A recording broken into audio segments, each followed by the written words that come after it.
Direction. La main de l'Éternel fut sur moi, et l'Éternel me transporta par son esprit et me déposa au milieu d'une vallée remplie d'ossements. Dans l'Ancien Testament, la main est souvent une métaphore du pouvoir. C'est pourquoi la version coréenne de la Bible traduit librement le mot hébreu main par puissance. De plus, conformément aux caractéristiques de la langue coréenne qui évite les sujets impersonnels, cette phrase a été traduite par l'Éternel est venu par sa puissance. Le texte hébreu d'origine pourrait plutôt se traduire littéralement par la main de l'Éternel s'est posée sur moi. Cependant, si la main peut bien représenter la puissance, elle possède une portée sémantique bien plus vaste. En réduisant le sens à la seule notion de puissance, on occulte d'autres dimensions. Par exemple, cette présence de Dieu pourrait être une manifestation de proximité plutôt que de force. Et puisque Dieu est esprit, ce genre d'expression est dite anthropomorphique. On décrit Dieu à l'image de l'homme, bien sûr. Si on imagine que Dieu en tant qu'esprit possède littéralement une main, on fausse la réalité divine. Mais ces descriptions anthropomorphiques dans l'Ancien Testament peuvent être vues comme des préfigurations de Jésus. Dieu venu en chair, car les mains de Jésus sont bel et bien les mains de Dieu. D'après les théologiens, Jésus ressuscité conserve encore aujourd'hui son corps glorifié assis sur le trône céleste. Et lorsque nous sommes en Christ par l'Esprit Saint qui nous unit à lui, nous pouvons expérimenter cette main de Jésus qui se pose sur nous. Ézéchiel 37:1 décrit ainsi la main de l'Éternel se posant sur lui et l'Esprit du Seigneur, c'est-à-dire le Saint-Esprit, le transportant dans une vallée remplie d'ossements desséchés. Dieu le Père ne communique avec nous que par le Fils et le Saint-Esprit. Ainsi, Ézéchiel était déjà en communion avec Dieu à travers le Fils pré-incarné, Jésus-Christ, et l'inspiration de l'Esprit. La grâce que nous expérimentons aujourd'hui s'est déjà manifestée en prophète de l'Ancien Testament, en porte-parole de Dieu. C'est ainsi que l'Ancien et le Nouveau Testament sont unifiés.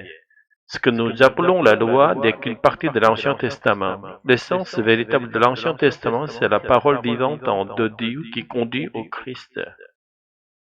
Il me dit, Fils de l'homme, ces ossements pourront-ils revivre? Je répondis, Seigneur éternel, toi seul le sais. La présence de Dieu ouvre la voie au dialogue avec lui. Ézéchiel, l'homme de l'Ancien Testament, ne connaît pas encore les autres noms de Dieu comme le Fils ou le Saint-Esprit. Il s'adresse donc à lui sous le nom révélé depuis Moïse, l'Éternel. Pour un pécheur de devenir juste, c'est un miracle aussi grand que de voir les ossements reprendre vie. Passer de la mort, destination finale du pécheur, à la vie éternelle du juste, ne peut se faire que par l'intervention divine. Ézéchiel le reconnaît et répond que seul Dieu peut le savoir, c'est la réponse la plus juste. Même si nous étudions les Écritures, menons une vie pieuse et prions sans cesse, nous ne pouvons pas pénétrer par nous-mêmes dans le mystère de Dieu. Seule sa grâce nous permet d'entrer dans la vie éternelle du juste. Si nous méditons la Bible jour et nuit, et c'est pour désirer cette grâce, placer en Dieu notre pleine confiance, obtenir cette capacité de nous abandonner joyeusement à son mystère. Nous savons que c'est là que réside le secret de la résurrection et de la vie éternelle. Et sans un amour et une confiance totale envers Dieu, nous ne pourrons jamais franchir cette porte, car ce n'est pas nous qui la franchissons, c'est Dieu qui nous y fait entrer. Lui seul, qui sonde les cœurs, saisit cet amour et cette confiance habitent en nous.